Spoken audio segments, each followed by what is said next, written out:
Is it possible that we could live in a world where it doesn't sink in that Donald Trump's own vice president, multiple of his defense secretaries, multiple of his national security advisors, all are not supporting him? I mean, it's possible. That's got to sink in with some people, right? But it shouldn't. Just like, hey, I'm looking around. I'm like, well, I don't know. I'm trying to decide between these two guys. And his own vice president and all of his top staff members say we should never give him power again.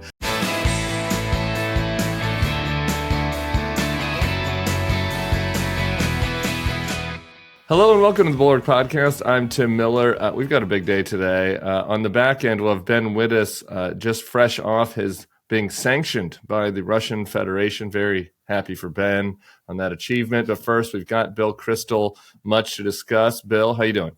Not sanctioned, but congratulations to Ben. Yeah, unsanctioned. You're free to take a Tucker Carlson-esque trip to check out the local grocery chains and anywhere else that you want to go still in Russia. My God. It is terrible. You hate to even joke about it, right? It's so horrible. And then people treating this election as if it were a real election. It is horrible. It is horrible. And speaking of this election as if it was a real election, I don't know if you saw this over the weekend. Well, I know you saw it, actually, so I don't want to pretend like I don't know. The former president had a pretty interesting introduction to his speech in Ohio. Let's take a listen. Ladies and gentlemen, please rise for the horribly and unfairly treated January 6th hostages.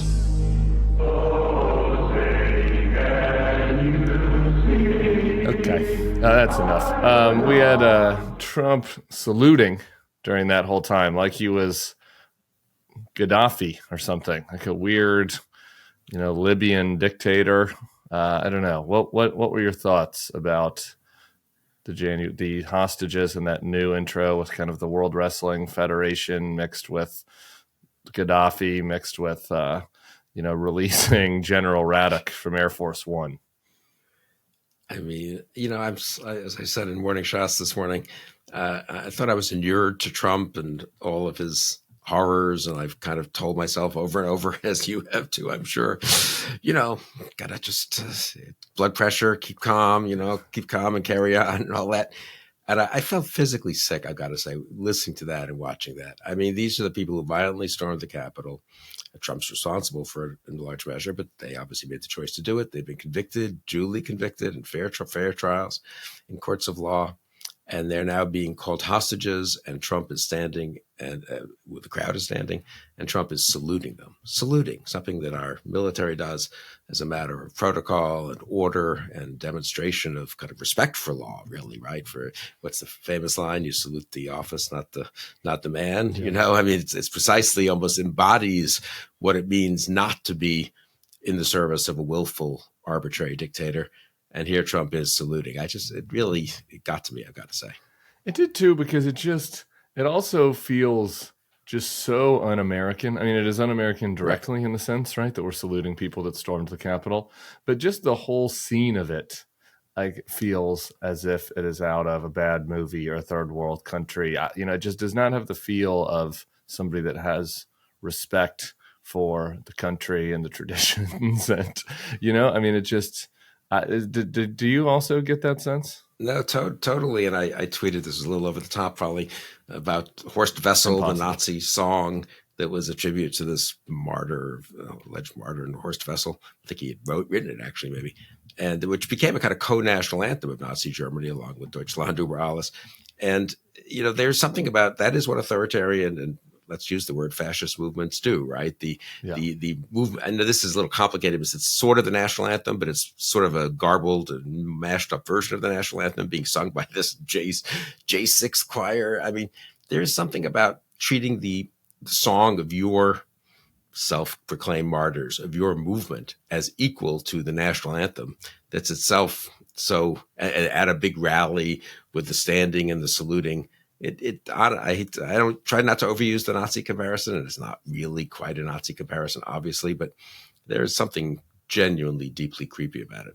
Yeah, creepy and fascistic. And I made the point that, these are also the people that were very up in arms about Colin Kaepernick taking a knee during the national anthem. And I do think it puts a different light on this, on those sorts of critiques. I'm mad about the black national anthem also being sung at the Super Bowl, but also we have a new flag now that has a blue line on it. And now we also have a kind of sectarian national anthem. It kind of, I think, reveals a little bit about what was really underlying some of those critiques from the past. Absolutely. There was another thing that happened at the speech that there was a little brouhaha over the weekend about, and it was Trump using the term bloodbath, which I have to say, I think that some of this was a little overwrought. I used the term bloodbath. I think I used it on this podcast last week talking about what happened at the RNC.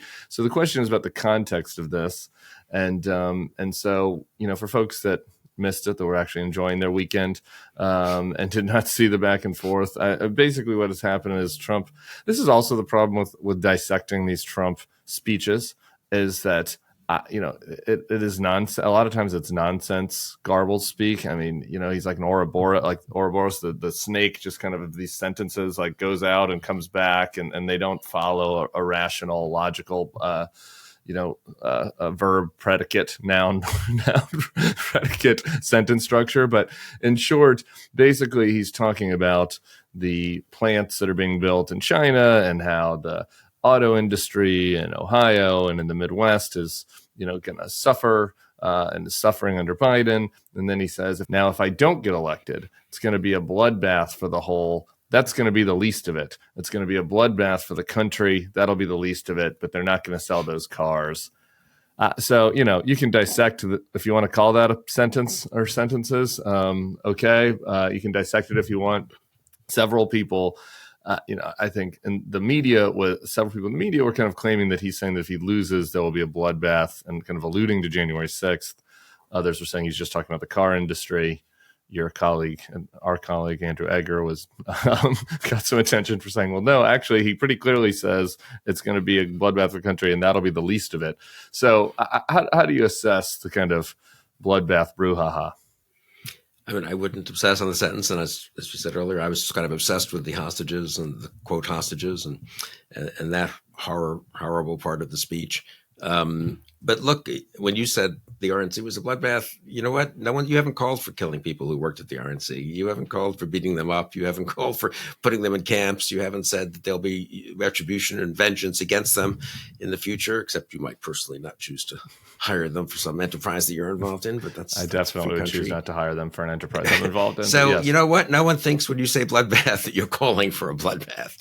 When Donald Trump uses words like that, and he does so routinely, of course, it's not quite like a normal politician or a normal commentator using a colorful term. And people are entitled to be a little alarmed, though, as I say, I think there are even more alarming things in that speech and in every other speech. And in his, not just his speeches, but in his actual program for 2025. The pardon power, which I mentioned also in Morning Shots. So, of course, the context of the hostages, quote hostages, I even hate to use that term. I mean, it's so offensive after, when there were real Americans being held hostage in obviously in the Gaza Strip, but also in Putin and Russia, to get back to that unpleasant topic. Anyway, so why does he talk about the hostages? Because he's going to pardon them. The pardon power, that is really dangerous in a Trump second term. And that isn't, when he says he's going to pardon people who've committed violence, doing something he wanted them to do, what is he saying about the future? You do something that I want you to do. You're outside the government can't quite get around to doing it. You take the law into your own hands. Here's a pardon. You're in the government. Someone tells you can't do that. It's not really authorized by the law and the regulations. You do it anyway because you're furthering Trump's wishes. Here's a pardon.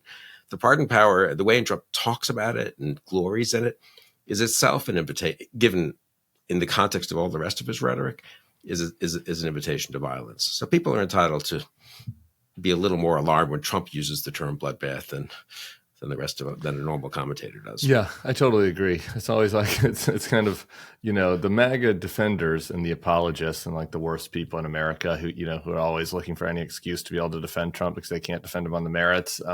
They come out and say, well, you have to look at the context. He's talking about the auto industry.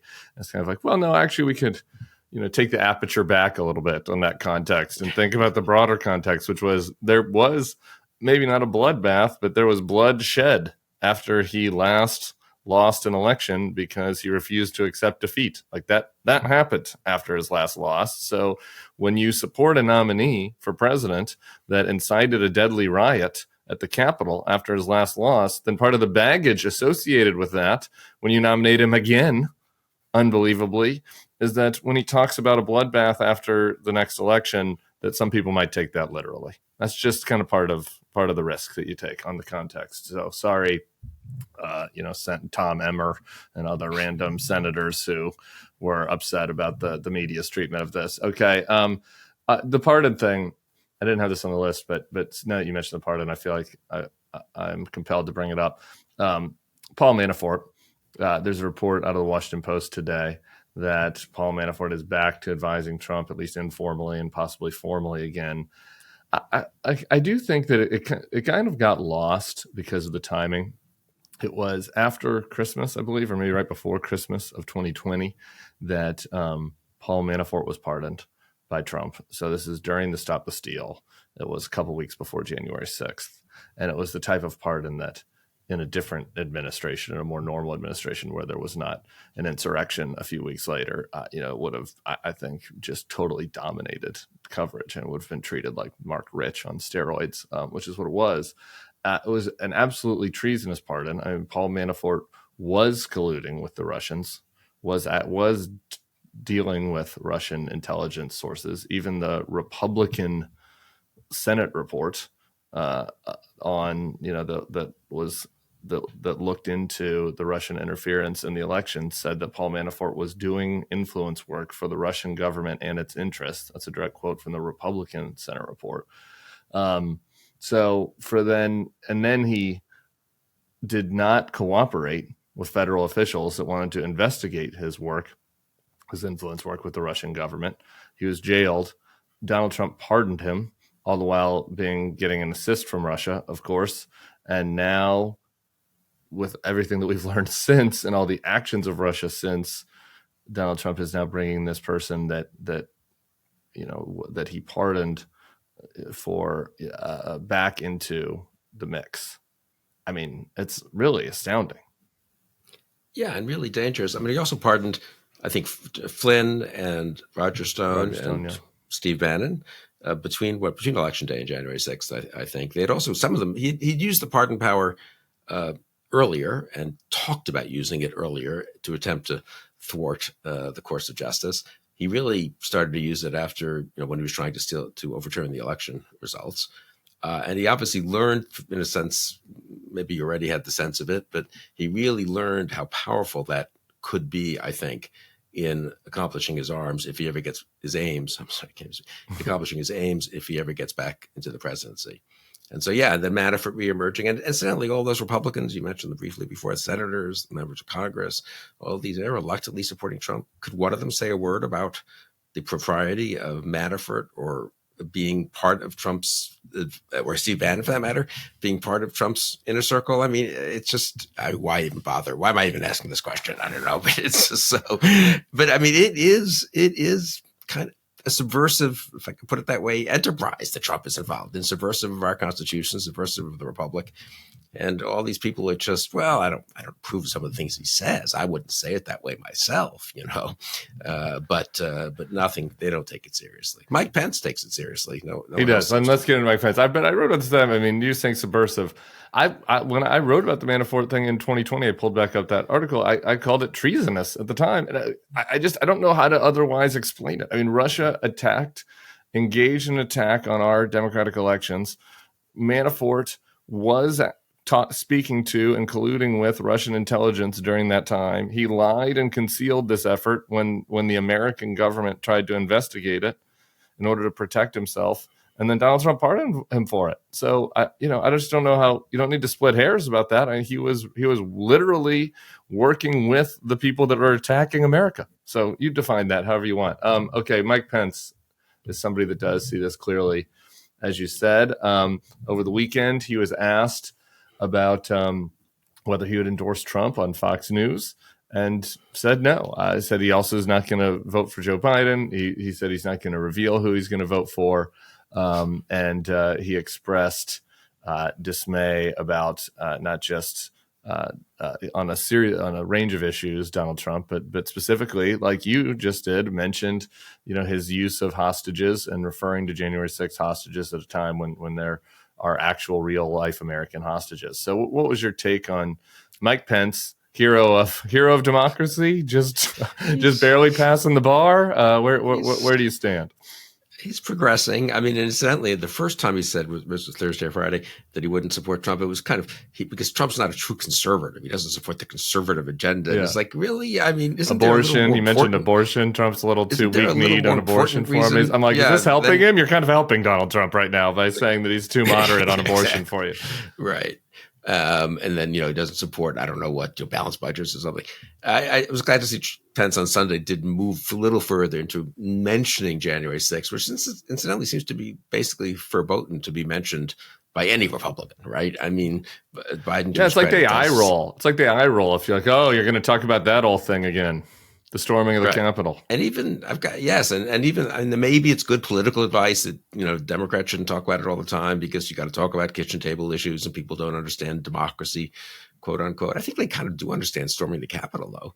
And I think January 6th has an actual issue in the fact that Trump is literally on the side of the insurrectionists. I mean, he incited them, but he could have said, and many people said right after, well, he kind of was an accident, didn't really expect him to storm the Capitol. And he could have said nothing. They're not even pretending that there's any, regret or second thoughts or, little bit of distancing from the insurrection. I mean, think of that was the Trump rally. This was not some Charlie Kirk turning point. Yeah. This was not like some Trump adjacent thing. This was a rally for Trump.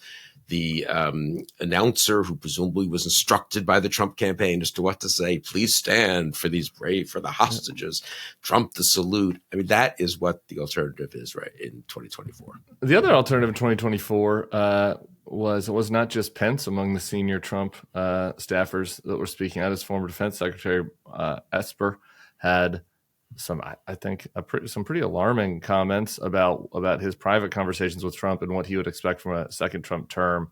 Let's take a listen.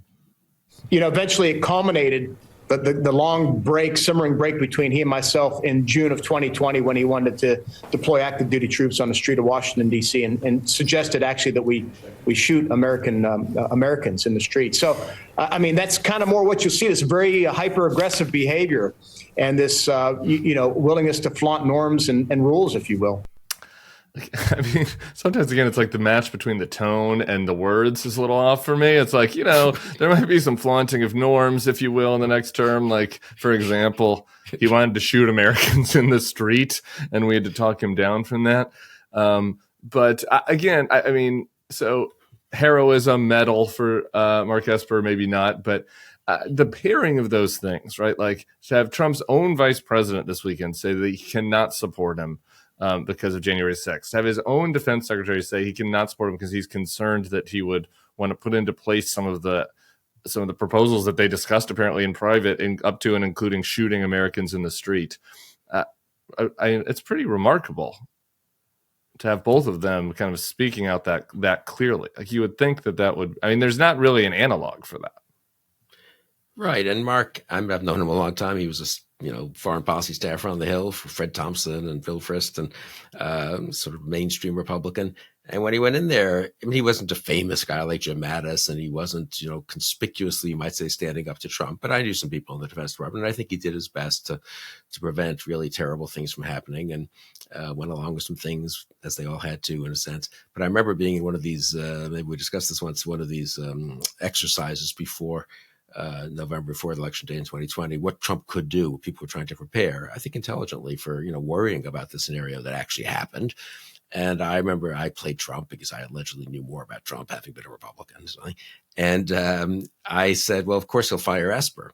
And I remember this was on Zoom. It was a pandemic. There were like 50 of us on Zoom. And so the chat thing is open, And I remember getting a ton of chat things. Hey, that's great, Bill. You're really getting the spirit of this game. It's important to make us really think outside the box. Of course, it will never happen. When's that ever happened? A president firing a Secretary of Defense right after, losing an election. It's like, I think I think it could happen, and he could probably fire Bill Barr too, and he could try to take over the national security. What are they called in political science? The national security sectors, the something like that. The power agencies, I think, the power ministries of the government, and to help advance his plans. And sure enough, he fired Esper. I think 4 days after the election, and I think Esper's been pretty outspoken and he's not, there's a little mix of the tone and the words are a little maybe off, but I think he and other people I've talked to served in the first Trump administration say if he's elected, he'll invoke the Insurrection Act on January 20th, 2025 when he's sworn in, and he'll say he's doing it for the border because the border's been out of control. But of course, the Insurrection Act is very vague in general, and it doesn't allow you to deploy U.S. troops on the soil of the United States, as Trump wanted to do in June 20th when he got Esper and Milley to march across Lafayette Square with him. So yeah, it's Esper should be promoted more as a sensible voice of alarm who has no personal stake in it. He really is trying to say what he believes to be true. Yeah, I mean, clearly the threats, the substance and the stakes of the threat for Esper, the Insurrection Act, et cetera, is super alarming. But just want to have one more sentence on the politics of this. I mean, I do think that hopefully, right, this will help. Eventually, this will accrue to Biden's benefit. Is it possible that we could live in a world where it doesn't sink in that Donald Trump's own vice president, multiple of his defense secretaries, multiple of his national security advisors, all are not supporting him? I mean, it's possible. That's got to sink in with some people, right? But it shouldn't. Hey, I'm looking around. I'm like, well, I don't know. I'm trying to decide between these two guys. And his own vice president and all of his top staff members say we should never give him power again. But my judgment from sitting here in Cumming, Georgia, is that, I think that he's probably still better. Yeah, no, I think it should sink in. I think, honestly, and some people say, well, Biden needs to talk more about that. I don't actually think that's right. I think it needs to be, frankly, Sarah Longwell and Republican voters against Trump, but other groups, too, that aren't part of the Biden campaign. If it's Biden, then it's like, well, somehow they've sold out to Biden. It really should be an independent effort, and many independent efforts. And I encourage, much as I will involve with Sarah, and of course we think we're the best of these efforts, but everyone should get involved in finding Republicans who've spoken up against Trump and finding former Trump officials, especially, who've spoken up against Trump. They saw him up close. They really understood what he was trying to do at the Defense Department, the Justice Department. Cassidy Hutchinson and Sarah Matthews and others understood in the White House what was happening. Those people need to be very famous by Election Day 2024. Agree. Okay, rapid fire. A couple quick other things that are happening. Tom Emmer over in the House, who, as you might recall, he's part of the House leadership. He was one of the more supposedly establishment Republicans, was castrated by Donald Trump when he attempted to run for Speaker. Apparently, that did not bother him. There's a gathering in West Virginia over the weekend of House Republicans there. Apparently, he said that the State of the Union was so divisive that if Biden wins next year, he would not extend him an invitation.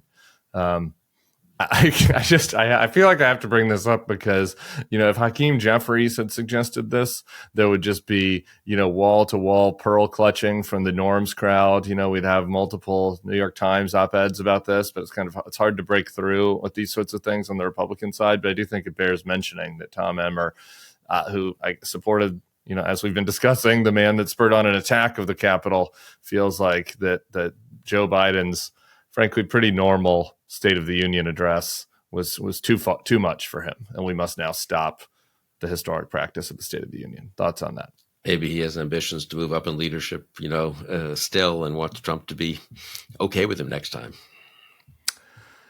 That's pretty dark. Okay, yeah. On the other side of the hill, there's been some kerfuffle about comments by Chuck Schumerr. I've just been kind of wondering what Bill Kristol thinks about this. Chuck Schumerr basically calling for a new government in Israel. A lot of the more pro-Israel folks on the Republican side of the aisle creating a stink about this, talking about how inappropriate it was. Where do you fall on that? I'm sort of two minds. I mean, I wish there were a new government in Israel. I wish Netanyahu steps aside the week after. And the custom in Israel has been in a way to stick with the government you have, get the war over with, and then make a change. That's happened 2 or 3 times. But it would have been. He's so divisive, and there's so little trust in him. that having a government led by a national unity government led by Gantz or someone else, I suppose, would have been so much healthier, I think. And that's probably still the case. So I think substantively, I agree with Schumerr to a large degree. It's a little unusual for one of the leaders of one country to tell another country they should have elections, but he's not telling them. I guess he's suggesting them, but he's not making any of our aid contingent on that. So I think it's, and he is a genuine friend of Israel. So as I say, I'm slightly ambivalent. It would be good if, as a true supporter of Israel, as I think Schumerr is, I really wish Netanyahu would step aside. Yeah. I kind of agree with that. That's sort of where I landed on this too. But, sometimes I feel like I'm out of my element on this stuff. Okay, finally, also a very important issue. And I just had to get your take on it after seeing your social media posts. Kate Middleton, I don't know if you've noticed, she's still not seeing The Sun. One of the tabloids in the United Kingdom has said that she was spotted this weekend, but there are no photos of it, which is actually weirder than putting up a photo or than saying nothing, I would think. But I'm just wondering if you have thoughts, as I feel like we're two of the most prominent anti-monarchists in all of the West, and it seems like you might see an opening for finally toppling the monarchy, and now that somewhere here in the Kate Middleton saga. You would think, I didn't really watch The Crown, but someone on social media put up the last, one of the very last segments, I think, of The Crown, where Prince Philip and Queen Elizabeth are saying this, we're the last who can keep this going, and it's not going to be sustainable once we leave. And I think there's some truth to that. So yeah, it's time for Kate Middleton to I hope she's well and she can emerge, and then she can start an anti-monarchy party. Enough of The Crown. That would be exciting. I mean, the Labour Party, as I did 8 seconds of research on this, the Labour Party has never been, I think as a way of making themselves seem less radical, has never been anti-Crown, anti-monarchy. In fact, they've gone out of the way at different times. Clement Attlee way back after World War II. No, we're fine with the monarchy. But I think enough already, and they can become a republic and follow in our footsteps 250 years later. Yeah, enough already. To a constitutional republic led by let's go even a step further. Kate, I don't know, I can take or leave Kate. Maybe it should be led by an American, Meghan Markle. Maybe I think that is I think where the United Kingdom, it's sort of reaching its inevitable conclusion. It's sort of the final battle of the revolution, if you will, is Meghan Markle acceding to the prime ministership. It can't be called the United Kingdom anymore, though. It'll have to be just Great Britain. That's a good point. Fair enough. Okay, Bill Kristol, we're up next with the recently sanctioned Ben Wittes. I'm very excited to talk to him about what's happening in Russia as well as the Trump trials. Bill, we'll see you back here next Monday. All right, we are back with Ben Wittes, editor-in-chief of Lawfare, senior fellow in governance studies at the Brookings Institution, author of Dog Shirt Daily on Substack. But Ben, your most important recognition this week comes as you've been officially sanctioned by Russia. Well, technically they sanctioned a guy named Ben Wittes, a journalist, but we're going to assume that was just, maybe a translation error and give you the due congratulations that you deserve. How does it feel? It feels great. I started these operations against the Russian embassy 2 years ago. I've done 11 countries projection operations, and as you know, they've been officially recognized by the president of Ukraine, all of which has been incredibly heartwarming. But there was a missing piece. It's like, being frozen out of the Grammys for 30 years or something, and then you get a Lifetime Achievement Award. The Russians came through finally and, gave me that Oscar. And I've, I projected my thanks to the ambassador on the wall of the embassy this weekend, along with a request that next time they do spell my name correctly. All is right with the world now. Is there any bittersweet element to it to know that you're not going to be able to visit Vladivostok in winter or, see the beautiful gleaming grocery marts of Volgograd? So there has been an element of regret that I am, but here are some things that I'm thinking of doing. I'm thinking of applying for a visa just to get the letter that says, Denying. no, you're sanctioned. You can't have a visa.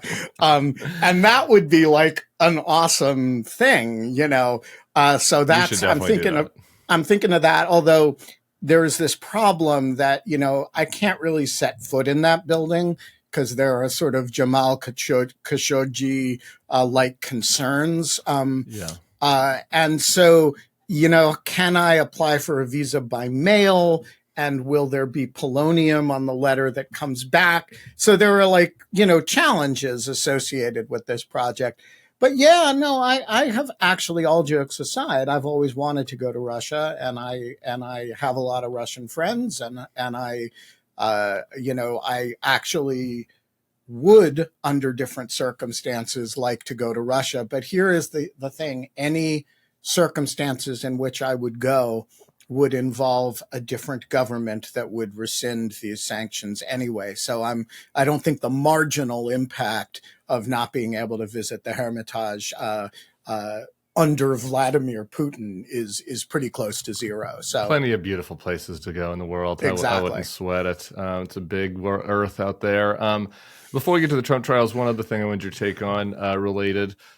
Polish Prime Minister Donald Tusk. We're liking this guy. He's great. Trolling Mike Johnson on social media over the weekend, saying, look at Odessa. How many more arguments do you need to make a decision? There was maybe a little bit of movement at the Republican retreat that we discussed with Bill Kristol about potentially having a vote on Ukraine funding under suspension. What are your thoughts on state of play there?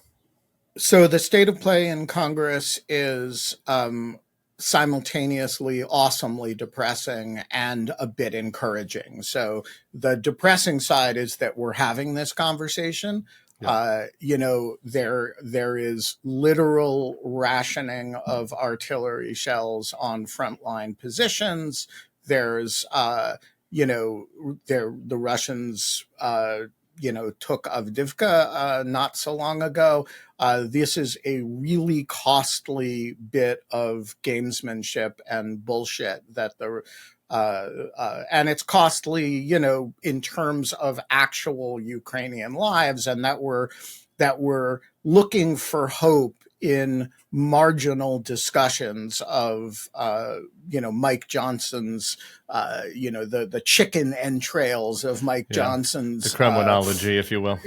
One might say, is really depressing. And that said, the news late last week about out of the Republican retreat was in that context encouraging. I do think it suggests that he's looking for a way to get this done and get the monkey off his back. It's not playing well for Americans actually support Ukraine, and so it's not like abortion, right, where you're adopting a view that very large numbers of people feel incredibly strongly about.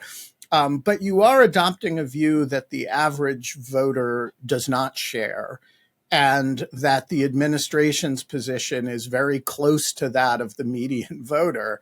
And so it's a bad position for them to be in.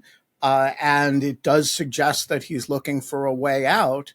And, this is one where, as much as I want to take every little bit out of their hides, the administration and all people who care about Ukraine need to help them find a faith-saving solution to just get this done, because we actually really do need that money to free up as quickly as possible. So thank you, Mike Johnson, for entertaining something approximating reality. And let's get this done. All right, I concur. I don't know if I concur on the thanks. Even if it was a sarcastic thanks, I'm not sure I could get that out of my mouth. Well, let me rephrase. Mike Johnson, you are part of the way toward stopping my campaign of giving $50 a day to trans rights organization in your home state. All you have to do is hold that vote or schedule that vote even. Fingers crossed. Okay, on to the Trump trials. On Friday, Fulton County Superior Court Judge Scott McAfee ruling that Fani Willis and Nathan Wade cannot continue to prosecute the electoral interference case against Donald Trump together. So Nathan Wade is withdrawing. What say you? And I think obviously this is going to cause a delay, but I don't know if a delay really mattered that much in this case, at least with regards to Donald Trump. I don't think there was a lot of hope that this was going to come to trial before the election anyway. What other kind of downstream ramifications are there of this? So I'm not sure it is going to cause a delay, actually. Fulton County, to appeal this requires the permission of either Scott McAfee or the Georgia Court of Appeals. It's not clear to me that either of them is going to be eager to put this case on hold for 18 months in order to revisit Fani Willis's sex life in more detail. The opinion is sound and good, and it actually forced her to get rid of Nathan Wade, who had serious credibility problems at this point. And so I think it actually potentially frees up Judge McAfee to move this case forward. Now, as you say, the case is not going to move in time to be resolved before the election. It's, among other things, the state estimates that the presentation of its side of the case alone will take 4 months. So even if you had a reasonably prompt start time, and there's still some more issues to resolve before you could have a trial. 4 months is a long case, and I don't think this is likely to start before August. And so I don't think you're not going to get a verdict in Fulton County before the election. That said, you could have a trial begin. There are some obstacles, but I think you could have a trial begin sometime in the late summer or early fall. And I think one of the things that is attractive about Judge McAfee is that, unlike Aileen Cannon in Florida, he is moving things along, and he rules on motions pretty quickly. And I think he's got a pretty expeditious way of handling things. Now, he also has, 15 defendants, which, was Fani Willis's choice, not his. He actually has a hard job, unlike some of the other judges in these cases. But I think this case is put back in a position now where it can move, and that is a healthy thing. I want to get to Aileen Cannon, but just one more thing on this. I got to say, I'm still pretty annoyed at Fani Willis and Nathan Wade. Rightly so. And and just it does feel like from the PR side of this, even if the legal element of it moves forward, it was just kind of like the way that they kind of responded to this relationship and was handing this club to Donald Trump to bat them over the head with in a case that is very serious, where they've already gotten guilty pleas, right? I mean, like there was so much progress in this case, and it was so encouraging that it is, it's just annoying. It's annoying and disappointing, and it feels like it was preventable. I have thought about this a lot over the last few weeks as I watched the evidentiary hearings and the arguments, and I have to say the person whom Fani Willis reminds me of most in the world is Bill Clinton. She is dripping with talent. I mean, she's one of the most electric courtroom presences I've ever seen. She is incredibly bright, and watching her argue a motion is a genuine thing of beauty. And she's arrogant as hell and does not concede an inch ever, even when she can save herself, as you say, a clubbing by just not handing the club to the other side. And I do think it's very frustrating in exactly the same way that Bill Clinton was frustrating. She could have gotten rid of Nathan Wade a long time ago and made this issue go away. And she just refused to, because she was so wrapped up in the, attack on her dignity and her integrity, that she could not see that there was a real problem here. And, I do think she gets some real blame for that. The Bill Clinton comparison, not really a winner on the Bulwark podcast, but I see what you're saying though. Talented. There was just unbelievable. Sometimes people are too talented for their own good at times. Okay, Aileen Cannon, briefly. She also, we have, the delay is the theme of the podcast today. We also have a delay, another one in the documents case over what your colleague Roger Parloff called a breathtakingly baseless claim of selective or vindictive prosecution by the former president. But despite it being breathtakingly baseless, Judge Aileen Cannon's like, yeah, we got to chew this over for a little while. Yeah, so there are two issues argued on Thursday, and without going into the details of them, one involves the Presidential Records Act, and these are cases that arguments that a normal district judge would deal with in a very expeditious and I wouldn't say disrespectful, but they're not arguments that require a great deal of time and energy to resolve. And she is treating each one like it is a major question that you have to hold a hearing about, and you have to, and even when she denies a motion like she did on Friday or Thursday, she does it in this fashion that makes it sound like the issue has a lot more gravitas than it really does. And she does seem to be setting up perhaps an evidentiary hearing on the matter of selective prosecution, which is, frankly, somewhere between meritless and trivial. It's whatever this is. Trump's handling of classified documents is so beyond what other presidents have done that the idea that you would prosecute this case but not others is intuitive, not merely defensible. Yeah. Okay. Final delay in the hush money Stormy Daniels case. We are looking to start that in March. You were planning on going up to New York for that, being our special correspondent here later this month. That's been kicked to at least mid-April after, I guess, there was a bunch of documents by the federal prosecutors in Southern District of New York, a bunch of, I guess, new documents. Can you explain what the delay is in New York? Yeah, so this is one that I don't think is going to be a serious issue. It's just going to require a couple of weeks of additional time.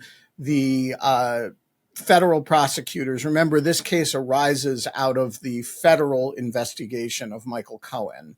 So the feds, both the Mueller investigation and the New York Attorney's Office, the U.S. Attorney's Office in New York, have a lot of documents from their own investigations of this matter and related matter. These were requested a long time ago, and they were finally turned over, the other day, and more of them are coming. And so there's tens of thousands. What was the delay on this from the feds? It's completely Merrick unclear. Garland? Was Merrick Garland just shampooing his hair? Not a Merrick Garland issue. It's a U.S. Attorney's Office in New York issue. And I don't know the answer to that question. I don't think anybody else does either, but it's basically indefensible. And so the feds dumped this very large, it's tens of thousands of documents on the prosecutors, the New York State prosecutors, and they turned stuff over to the defense promptly. But they The defense, of course, argues that therefore the case should be dismissed because these are discovery abuses. The prosecutors say, hey, shouldn't be dismissed. Come on, don't be ridiculous. But if you need an extra month to review material, we don't object to a month's delay. So the judge has ordered a delay. And on March 25th, the day that we were supposed to have the beginning of trial, we will find out how long that delay is. My guess is it'll be, 2 to 4 weeks and not a lot more than that. All right. Lastly, biggest possible picture here. I'm just looking at all this, and there was a moment, I guess maybe 3 months ago in December, where you looked out at the calendar and it looked like, man, like Donald Trump might be in trial a lot, in courtrooms a lot during the general election. I'm starting to feel less like that is the case, with the behavior of Cannon. It seems like he will still be in court in New York at some point, just maybe a little later in spring. How do you kind of assess the broader legal calendar between now and Election Day? So I think there's there's one high probability event. That's New York. I think that's going to happen in April or early May instead of in late March, but it's going to happen. The second is something that's not going to happen. I don't think anybody should plan on a trial in Aileen Cannon's courtroom between now and the election. And the third is a matter that might or might not happen. These are the wild cards. One depends on the Supreme Court. That's the Washington trial, which I think everybody kind of agrees is the most important case. The judge in that case is clearly interested in getting things done in a quick fashion. Judge Chutkan has moved with alacrity, and I think will move as quickly as she can, subject to whatever the Supreme Court does. And the other one, of course, the other wild card is Georgia. I think it is likely that neither of these cases will be complete by the time of the trial, by the time of the election, but both of them could be, or one of them, you can't do two trials at the same time, one of them could easily be ongoing at the time of the election. And so I still think we are likely to have one or more trials, but it may just be one trial complete and one ongoing at the time of the election. So I still think the premise is right, but it's different, and it's unlikely that I think we're going to have, for those who want to say he's been convicted in 2 jurisdictions of X number of charges. I don't think we're going to be in a position to say that. All right. Ben Wittes, a Bulwark salute to you, my friend. A defender of democracy salute. You have officially been sanctioned by Russia. Our congratulations. And we'll be talking to you once some of these trials finally start. I'm excited about it. All right. We'll see you later. Thank you to Ben Wittes. We'll be back here tomorrow, and we'll look forward to seeing you all then. Peace.